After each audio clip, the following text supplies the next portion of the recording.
It wasn't until the final seconds that Kylen and I knew whether or not this was going to be a celebratory show, whether it's going to be another tough recap of a show where they lose a nail biter. But no, they won. The Warriors are a game above 500, and Kylen Mills is going to break down a titillating, exciting game next. This is Locked On Warriors. You are Locked On Warriors, your daily Golden State Warriors podcast. Part of the Locked On Podcast Network, your team every day.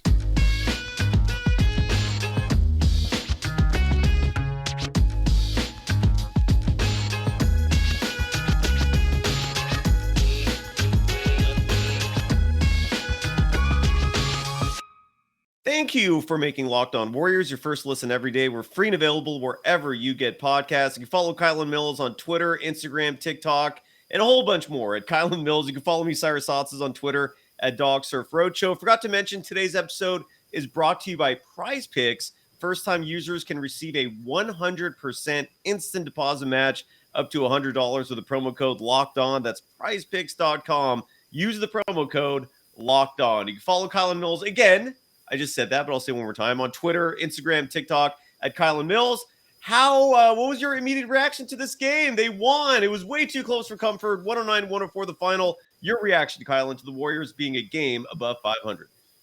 I mean, I think it's great to walk away with a win. I didn't know until those final seconds if they were actually going to pull it off. It felt like the Warriors were doing everything possible to give this game away there in some of those final moments. Luckily, they did not, so we can all be smiling as we go through this post-game show. It was an interesting game. It was a game of runs.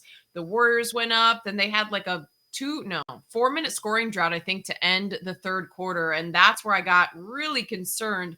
I can't remember. Do you remember what the largest lead was for the Timberwolves to start the fourth? Because it was big. If you remember exactly what that number was, drop it in the comments.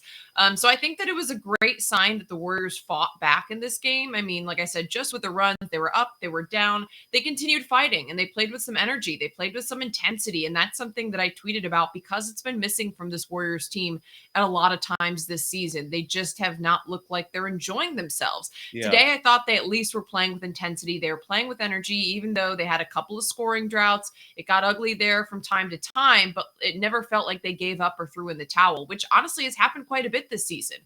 So that's the biggest thing that's encouraging to me. A couple of specific players. Obviously, we're going to delve into Klay Thompson's performance. He was huge and continues to be huge in Steph Curry's absence lately. Kevon Looney is just a freaking Iron Man for this team. 6 straight games with 13 or more rebounds. He's top 20 in the NBA in rebounds per game, averaging exactly 9. He just continues to just be such a stalwart inside. And then Dante DiVincenzo. I know, Cyrus, you and I both have been singing his praises all season long. So this is no surprise to us, but he continues to step up and he's just been such a huge addition to this team. The only player that I really was disappointed in is Jordan Poole, and I'm sure we can talk about that more in a sec.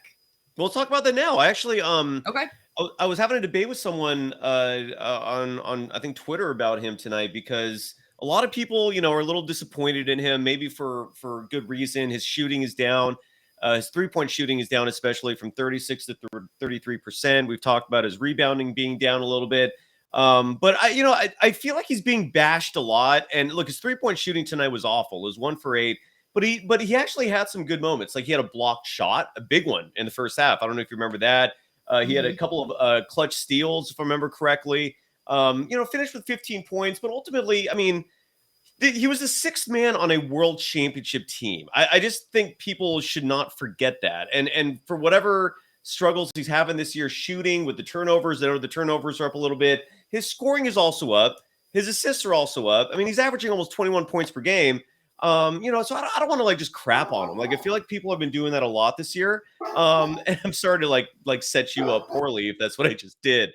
But he didn't have a great game tonight. What did you think? Sorry. Yeah, I don't think he played great tonight, but I think some of the criticism is fair. To me, you signed Jordan Poole to this $140 million contract. You're expecting him to continue that exponential growth that we saw from, for example, 2020 to 2022 in his performance last season. Like, he was on this upward trajectory, and it just seems like he's leveled off, and if anything, in certain areas of his game, regressed. And you look at some of those numbers being up. I was about to click up his I want to click up his actual stats so I can look specifically, but like For in tonight or in regards to general? his actual scoring, I'm saying on the season, his actual scoring being up like overall, and what else was there? His assists you mentioned being up. I mean, I think he's playing maybe averaging more than a minute more than he was last season. I don't know. I just feel like he's scoring more because he's shooting more, but he's not necessarily scoring more efficiently. So like, I just, him scoring a couple, 2 more points, but he's missing a lot more. That to me, I don't know. It kind of levels each other out. I don't know that I see that as a huge, huge gain this season. It so hasn't. It hasn't. Yeah. I don't know. I just think that it's tough because I think the expectations were very high for Jordan Poole this season, given how much he's improved season to season the last 2 to 3 years. He gets the big contract. He is that 6th player off the bench, and I think he looked so fantastic last season at times. You expect him to continue that growth is what I think. And, it's something I tweeted about as well because it got brought up on 95.7 The Game on Saturday. I think it was. They do like a Warrior show. And something that JD said, one of their hosts, John Dickinson, if you follow 95.7 The Game at all, is he said, I don't think that Jordan Poole is ever going to be a number 1 on a winning team.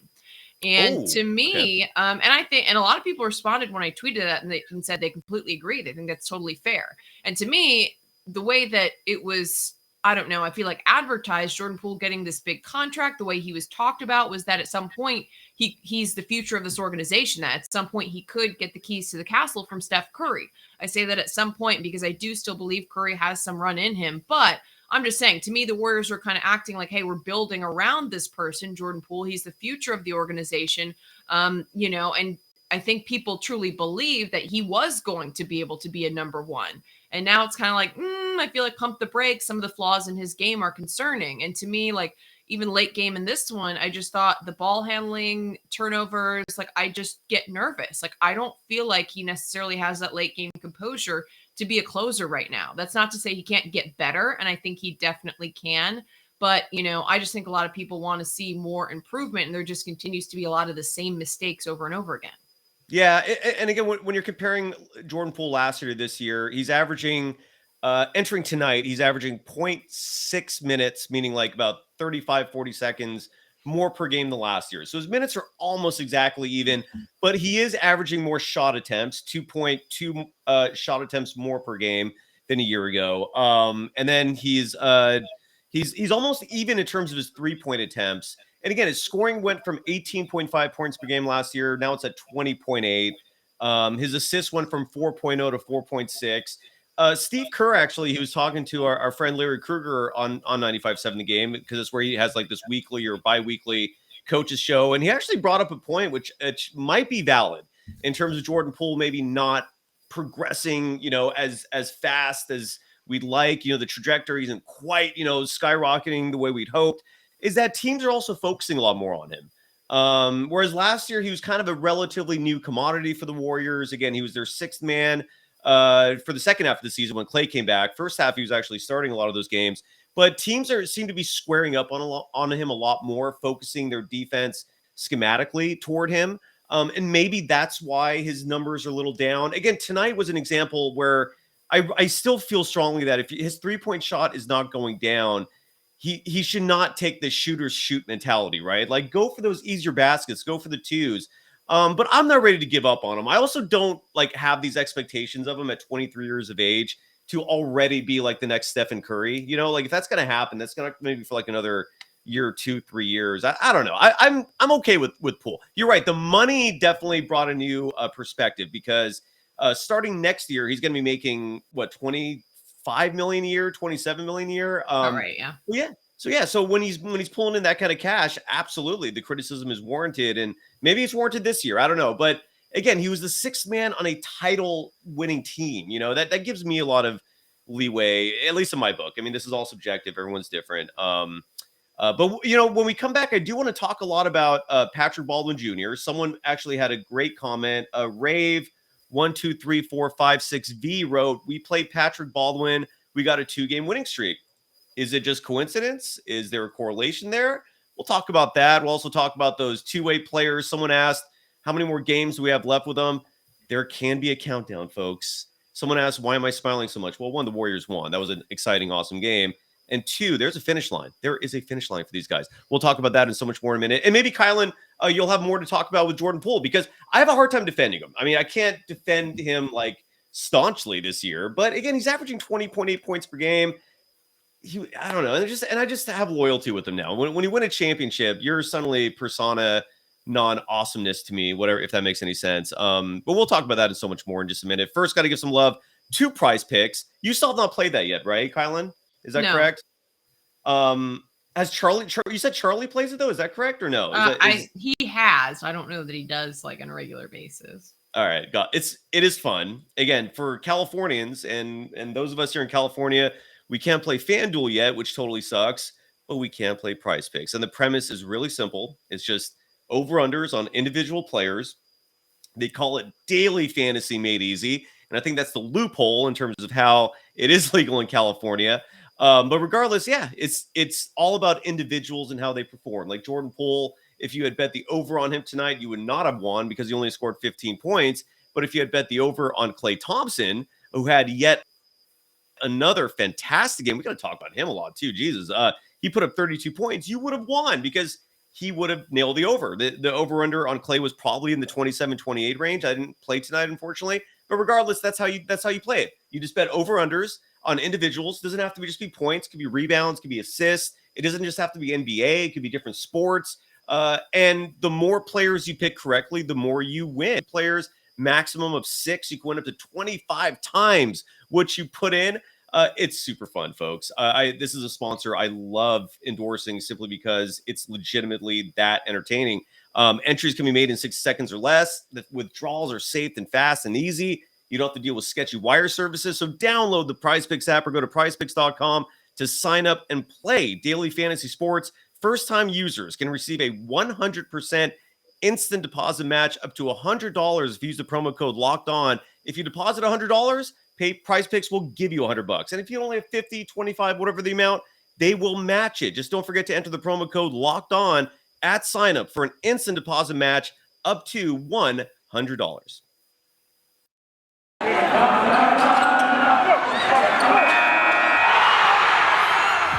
are Locked On Warriors, your daily Golden State Warriors podcast. Part of the Locked On Podcast Network, your team every day. Thank you for making Locked On Warriors your first listen every day. We're free and available wherever you get podcasts. You can follow Kylen Mills on Twitter, Instagram, and TikTok at Kylen Mills. You can follow me, Cyrus Saatsaz, on Twitter at DogSurfRocho. Patrick Baldwin, or are we done with Jordan Poole? Is there anything else you want to add before we move on, Kylen? What are we thinking? You had to throw that to me right when I was taking a drink of water.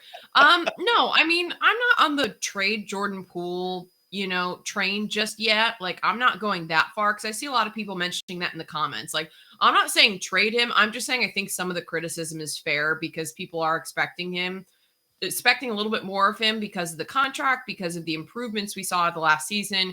He should continue to improve. He needs to slow down the game, continue just to try to work on composure. And I also think you mentioned people hunting him possibly being a reason why his numbers are down. I just think his shot selection is still suspect, especially late in games. It's like, calm down. Stop just throwing and chucking it up.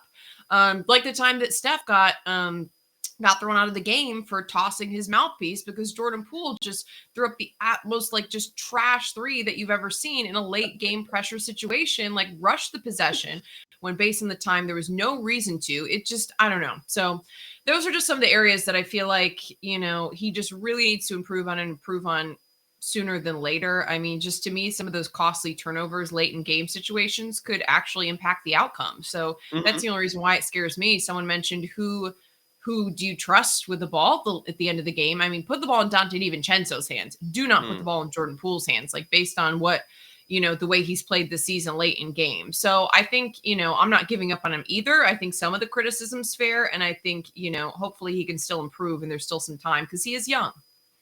Very young. Yeah, he's 23. He's not going to be 24 till the offseason. But I totally agree with you. His shot selection is certainly something he can improve on. Switching gears here, Patrick Baldwin Jr. played 13 minutes. If you look at the stat sheet, nothing really to be necessarily ecstatic over. Had 3 points in 13 minutes. His only shot that he made was a 3-pointer. He was 1 for 3 from beyond the arc, missed an extra jumper somewhere else. I think it was like layup. I could be mistaken. But regardless, they won, right? And this is the second game in a row where Kerr's actually played him significant minutes. But on the same token, Moses Moody, who Kerr said was going to play Friday, he played. Didn't really play much tonight. He got 4 minutes of run. I think it was in the late first, early second. We never saw him again. It was a very short and sweet moment that we saw him. Meanwhile, the two-way players, Ty Jerome, Anthony Lamb, they got a ton of reps again. Ty Jerome had 21 minutes. Anthony Lamb had 25 minutes. Anthony Lamb on the stat sheet did okay. Had 7.7 rebounds. I saw a crazy stat entering tonight that he had missed 16 of his last 19 threes. Now he's missed 17. I'm sorry. Now he's missed 17 of his last 21 because he went 1 for 2 from 3 tonight. Although one of those 2 was a huge 3 late in the game. And then Ty Jerome, I thought, played awful. There was a sequence there early in the game where he gave up an open 3. He had that steal and make, and everyone was ecstatic about it. And I had to tell a few people, I'm like, yeah, but he makes a layup and a steal, good for him. But he also gave up a 3 right after that play, gave up another open 3. Then he gave up another layup after that. His stat sheet tonight was not good, just 2 points and 4 assists in 21 minutes. He had 3 personal fouls called on him. My point is, what did you think of tonight's minute distribution from Kerr in terms of Moody only getting 4 minutes, and then meanwhile Ty Jerome gets 21, Anthony Lamb gets 25? Everyone knows how I feel about these guys at this point. The sooner that countdown is done. Anthony Lamb has 4 more games left. I believe Ty Jerome has 11. Your thoughts on the whole minute distribution and rotation tonight? I think everyone knows how I feel at this point too, because I have been on the same page as you as in advocating for more minutes for some of the young players. I would have liked to see more Moody. As I've been saying, I just don't think that 4 minutes is enough for a player to get into a rhythm. And a lot of people say, oh, well, he sucks whenever he goes in. I mean, how do you play well in 3 minutes and play with any confidence when you know you're going to be pulled out when you make a mistake? And I think that we saw some of those similar issues with Jonathan Kuminga's performance early in the season before he worked his way into the rotation. And then also James Wiseman, I think, struggled with that confidence piece as well. So I would just love to see him get a longer stretch and see what he can do. I mean, for those of you who criticize his game, I think it's fair, totally fair. I think he's gotten a lot of areas to improve, but also I don't know. I brought it up last game. I see times where Anthony Lamb is making mistake after mistake, but continues to play 20 plus minutes a night. So I guess for me, I'm just what's the difference here in giving one player all this leeway to play poor defense or to make a ton of mistakes, and then the young guys get pulled out after 3 minutes. So I mean, that's my only gripe with it. I mean, I'm happy the Warriors got a win with whatever the rotation they were working with tonight, but I still would like to see Steve Kerr try to get some more minutes for Moody, and I was happy to see Patrick Baldwin Jr. Another player who I'm not going to say doesn't have a lot of areas of improvement, but still, that 3-point shot, he only went 1 for 3 tonight, but it just looks good. It looks pretty. I think he has the potential to be a gamer. He pulled in a couple of boards. I think that he has a lot of potential and will be a really great NBA player down the road. And then I don't know. It wasn't a great night for Ty Jerome. I thought Anthony Lamb looked okay, looked good, looked decent until that last play and possession. What was happening? And he scares me. I don't know why. I would not in any way, shape, or form put him in a closeout lineup. Why was he closing the game out? I do not get that. And at the end of the game, we had Anthony Lamb having an inbound play that resulted in a turnover. I think he was inbounding it to Klay. Yeah, that's what I was talking about. And then literally a minute later, then Ty Jerome's brought in at the very end of the game for another inbound, and he can't even inbound the ball to Dante DiVincenzo. That resulted in a jump ball. Fortunately, the Warriors squeak it out. For anyone in the chat, and there's a couple people, I don't know if you're just trying to bait me or what your logic is for saying that Ty Jerome is playing better than Moses Moody, playing better than Jordan Poole. There's nothing that you can say about tonight's game that could confirm that. I mean, I don't know how you could win that argument. Ty Jerome in 21 minutes had 2 points. He missed his only 3-pointer. He was 1 for 5 from the field. But more importantly, going back to what I've been criticizing about him all year, he cannot play defense. He is awful as a defensive player, and I really feel like those minutes can be better utilized, whether it's giving Kuminga more minutes. DiVincenzo thankfully played 38 tonight. and that's a good thing. He's starting to get more minutes, and rightfully so. But like JaMychal Green didn't have a great game tonight per se, but I think you can give him more than 12 minutes, especially given he's like the only other tall player on the roster besides Looney. I guess Patrick Baldwin Jr. as well. Yeah, so it just is maddening. But again, the great news is Anthony Lamb is only eligible for 4 more games, and then that nightmare is over. And then Ty Jerome, I think, is eligible for 11 more games. And then that nightmare, which to me is much bigger, is over. So again, we can kind of see the finish line there. When we come back, I would love to talk about Klay Thompson, because Klay Thompson has been on fire. And even though he almost gave it away at the end there, you can't take away from the fact that offensively he has been insane in terms of his offense. It's just been absolutely effective. So we'll talk about that. To wrap the show up, first, got to give some love to Built Bar. Kylen, I know I owe you Built Bars. They will be coming soon, I promise. I'm going to get you a sample pack because I have your address now. But regardless, the Warriors clearly ate their Built Bars tonight. And if you're looking for that delicious treat, it's amazing if you're trying to lose weight, for example. I've been following this routine lately. Other people have told me the same, that if you have those late night munchies, instead of putting something in your body that is full of carbs or has a lot of sugar in it, or it's just bad for you, right? Built Bars are the opposite, because while they pack on average 17 grams of protein, which is awesome. Protein is the building block of cells, and it's so good for you. It also has, despite being covered in 100% real chocolate, only 4 grams of sugar. That's it, just 4 grams, and only 130 calories on average per Built Bar. They're so yummy. They're relatively really healthy for you. And they're even available now in stores. That's how you know the company's really doing good. If you go to Walmart, you can pick up a 4-pack box. If you go to Sam's Club, they got 13 bar boxes. Or you can always go to the website, built.com, and find those yummy flavors. Order them today. You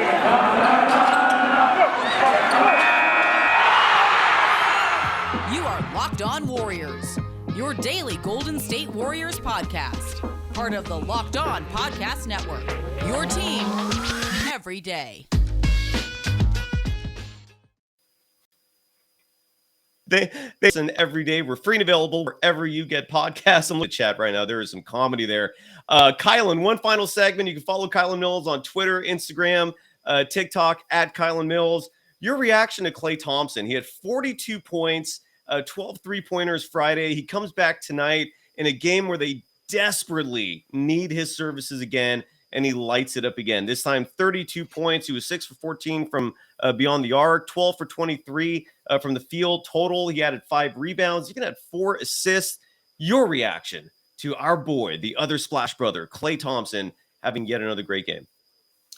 Klay Thompson is doing exactly what the Warriors need him to do with Steph Curry being out. Like, this is what I was hoping would happen from Klay. I don't know, man. Like, he's just been so inconsistent this season. There's some nights that he looks like he wants to be there, and some nights that he doesn't. But I feel like lately he's had that spark in his eye. Do you know what I'm saying, Cyrus? Like, you can see that he has that competitive fire when he steps on the court. I feel like it's been missing sometimes this season. Do you know what I'm talking about? Like, I just feel like his body language hasn't been great at times, hanging his head, just like looking disinterested. I feel like that's gone. But there were times this season where he just like didn't look like he wanted to be there.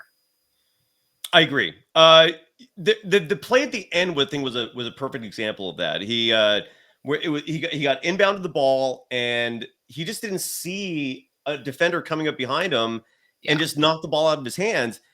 I don't mean to sound disrespectful to Klay. To me, it doesn't look disinterested. It looks like he literally just smoked like a huge blunt before he came out. Like, that's the impression I'm getting from him.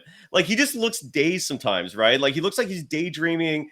And all of a sudden, like, he forgets he's playing in a game, and then he wakes up, snaps out of it, and like he's got a turnover or something bad happened. That's the impression I'm getting. I'm not saying Klay is smoking weed before games, but I'm with you. Yeah, sometimes he just looks a little lost out there. I don't know the reason for that. I don't know. I feel like, to me, it's more like his body language certain times during the season where he's like looked like he's kind of sulking, and I feel like that's been totally different lately. Like, I feel like he's brought a different energy, a different fire, a different, just wanting to be there and will to win, and he's helping will this team to win. And I just feel like him bringing it has been electric with the rest of the team. It's caught the rest of the team on fire. Like, I really feel like Klay Thompson has set the tone, brought the energy, and really spread that to his teammates, which is something that's huge, especially in Draymond Green's absence. And now we don't know when exactly Draymond Green will be back. And, what the team struggled with last season when Draymond Green was out was like figuring out how to bring that intensity and fire, because Draymond Green, like, literally is the engine that makes this team go and is like the one who ignites the spark.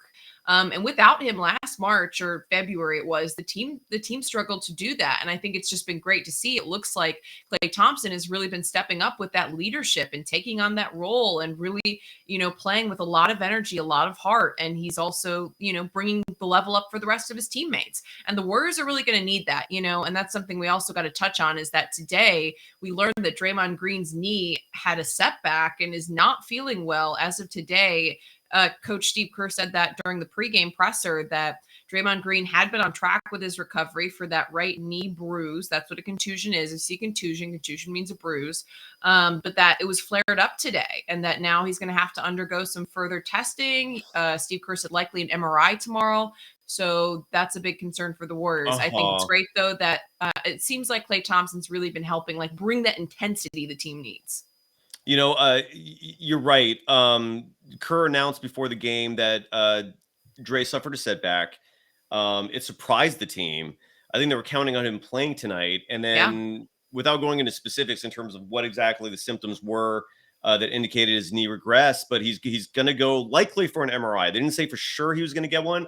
But you're right. It highlights a potentially huge problem here. What do the Warriors do if this becomes a long-term problem? First of all, if Draymond Green is out for the rest of the year, so too go the Warriors' title hopes. Gone.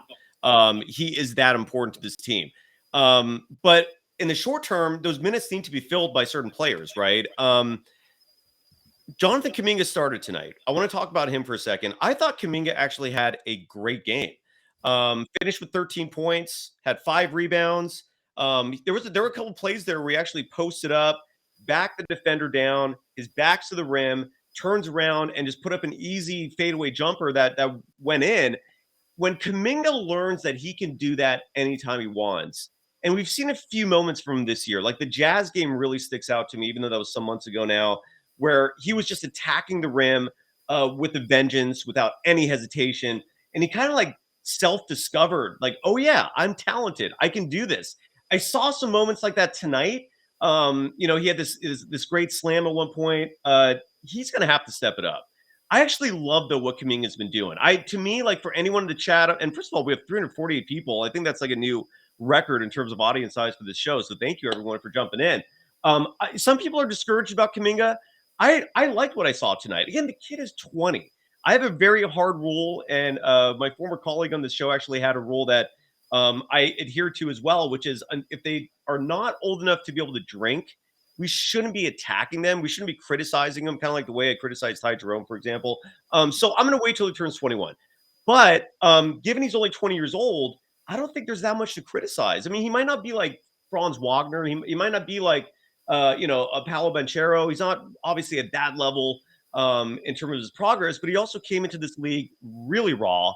There was no expectation for him to be amazing within a year and a half. I think he's right on track. I love what I'm seeing. What do you think, Kylen? I thought that JK had a good game. He had a couple of turnovers that were needless, but I think that he did well, or at least well enough. It maybe wasn't his strongest performance of the games as of late, but he did hit a 3. He hit a couple of free throws. He pulled in a couple of rebounds. He had a steal. I mean, I still feel like he was active enough for what the Warriors needed. He's still very young, like you said. So there's still plenty of time for Jonathan Kuminga to develop. I think overall it's been a good season. I think once he worked his way into the rotation, Jonathan Kuminga proved that he has the physical tools to play at this level. I think it's just he's still refining his game, and that's going to take some time.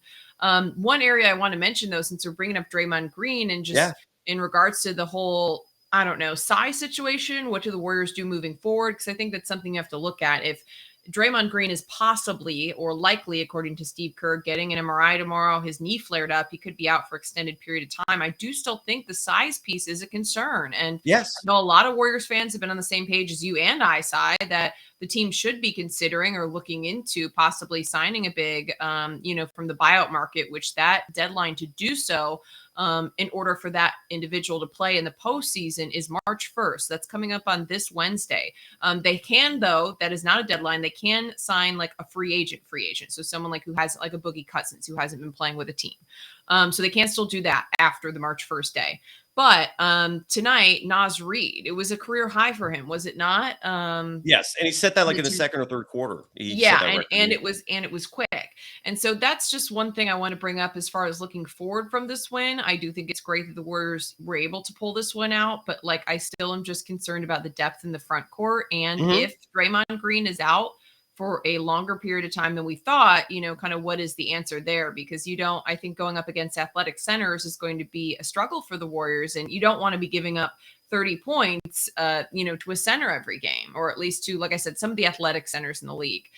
So, I just be very curious to see how that rotation works out, because Anthony Lamb is coming to the end of his rope with the 50 games approaching quickly. I mean, what other bigs do they have coming off the bench? I thought JaMychal Green did not look good today. He did not impress me. He's been inconsistent, and he's another player. I feel like this is the story of so many of the Warriors players. Like, there's been times this season, and especially like recently, where I was like, oh, JaMychal Green is playing well. Like, he's contributing. He's playing better defensively, And then, I don't know. And then I feel like another night's a dud. So I'm not really, I have a hard time getting a good read on him and exactly where he's at. I didn't think he played great tonight. So, you look at Looney and Kuminga, and who do you have who's a reliable rotation piece beyond that in the front court?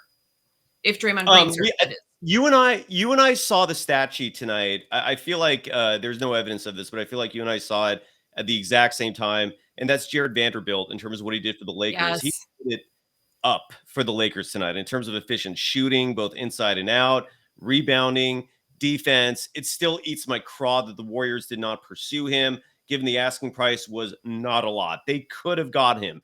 And for them to just stand by and watch him go to a division rival of all teams on top of not going after him, again, it's really frustrating.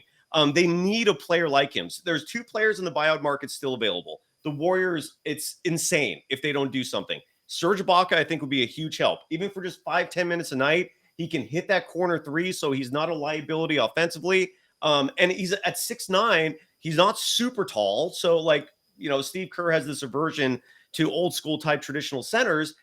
I think he could prove to be incredibly valuable for this team. And then Stanley Johnson's another player that's out there. I know someone mentioned Nerlens Noel's in the chat. He has not been bought out yet, to the best of my knowledge. So he's not bought out. That's a moot point.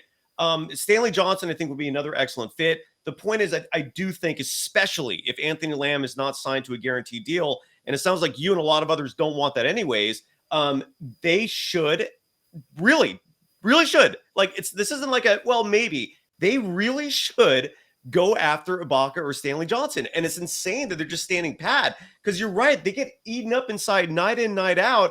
And then someone in the chat wants us to talk about Andrew Wiggins real quick. The reason why we haven't brought him up is because there just isn't much to say. I really hope he's okay. I feel like there are no reporters out there really trying hard to investigate this, just because the impression has been given it's a very personal issue. It has to do with his family. I think, if anything, everyone should be worried. If you love the Warriors, if you love Wiggs, be worried for him, because whatever this is, I don't think it's something casual. I don't think it's something that is not that big of a deal for him to be missing this many games. So let's hope he's okay. But we don't really have anything else to say. And iQuest writes Ibaka is listed as 6'11". If that's true, I stand corrected. I thought he was listed as 6'9". So yeah, I'm with you. I think the Warriors need to get somebody. They need to do something because they are a small team who gets routinely eaten up. So I'm with you on that. And I hope that answers the Wiggins question.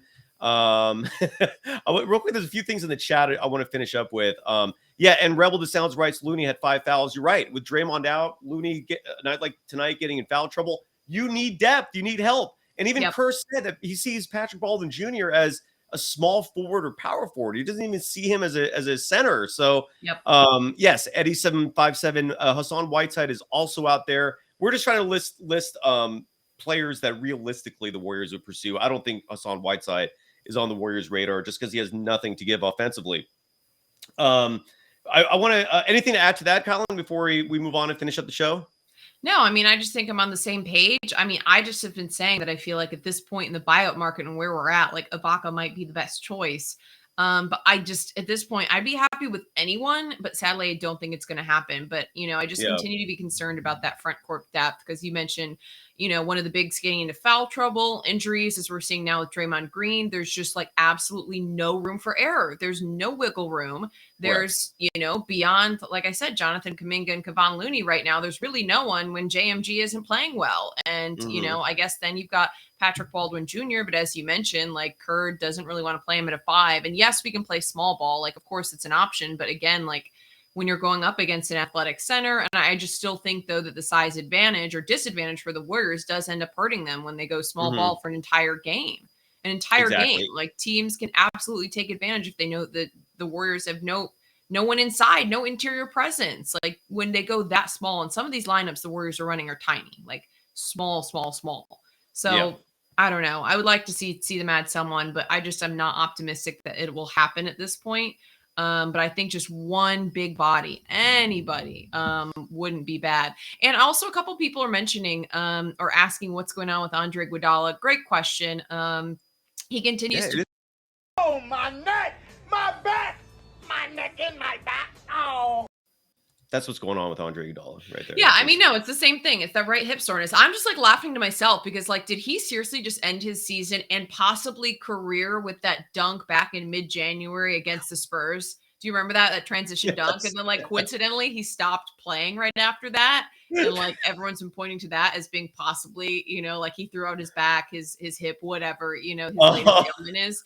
But like, seriously, is that going to be the case? I mean, I know I've heard some theories that the Warriors are holding on to him and holding him out or not pushing him until literally the playoffs, and that like potentially they are literally just trying to like save him and like get his body ready for that. But like the thing is, to me, it seemed like the Warriors kind of knew they weren't going to play him early in the season, and they were going to try to, maybe reverse what we saw last season where Iggy did get some run and some playing time early in the season last year. And then he kind of, I think, overdid it, and he sat out more in the second half of the season, was able to come give some, incremental contributions during the postseason. But I feel like they were trying to rest him up more at the beginning, test him out, see how his body would respond to playing a couple of games, and he's out again. So, that's just concerning. I don't put any eggs in the basket of expecting anything from Andre Iguodala at this point. And at this point, the Warriors have to make the postseason. They need to put themselves in a position where they're not in a play-in game, because I don't like play-in games. It's one game. Anything can happen in one game or even two games. It's not a series. And I think the Warriors have got to look at trying to get that 6th seed. And I still think it's doable and it's in reach thanks to how the Western Conference has played out this season. But like, they can't just say, oh, we're going to save everyone for the postseason. Like, no, like we have to win some games here down the stretch, and we've got to put ourselves in a position where we're not in the play-in. So that Iggy roster spot, in my opinion, is, not doing the Warriors any good. But then again, they're also not filling the 15th roster spot either. So if they're not going to make any moves, then, it is what it is. Oh my God. And Fal Sharpton writing, Iguodala's favorite smoothie flavor is Metamucil. Fal Sharpton also had another chat, which is hilarious, writing, if the Warriors make the finals, he's flying to the Bay and matching a blunt with us. Kylen, I didn't know you were a huge stoner, but apparently, according to Fal Sharpton, you like him the blunt. So yeah, let's do it. If the Warriors win the finals, let's absolutely do that. And Dennis B, I don't know. I just have to read it. It's so random. It's kind of funny. He writes, Klay Thompson is not as good looking, so he's lost a lot of women. Ouch. Is not as good looking, Kylen? I'm a straight heterosexual male, so I have a hard time giving an answer to that. Has he lost his looks? Is that? I think he looks the same as he did before. I don't know. I've never found him to be a huge heartthrob, just like in my personal preferences. But a lot of the ladies do usually love him. I don't think he's lost his looks, though. I don't think so either. All right. Well, look, the Warriors won. They're now 7th alone in the standings. It was weird today, by the way. ESPN had them listed as in the 9th spot, whereas NBA.com had them in the 7th spot. But regardless, right now at this moment, the Warriors are the 7th seed, a half game behind the Mavericks for the 6th seed, a game and a half behind the Suns and the Clippers for the 4th seed. So the Warriors are still right in the thick of things. It's going to be interesting how this thing winds down. Anyways, thanks, everyone. Kylen, thank you. The Warriors are in the win column. That's a winning streak, folks. 2 in a row. So there we go. That's a good thing. All right, folks. We'll be back at it Tuesday after the game. Until then, Kylen, thank you. Thank you, everyone. And yeah, see you later. Bye.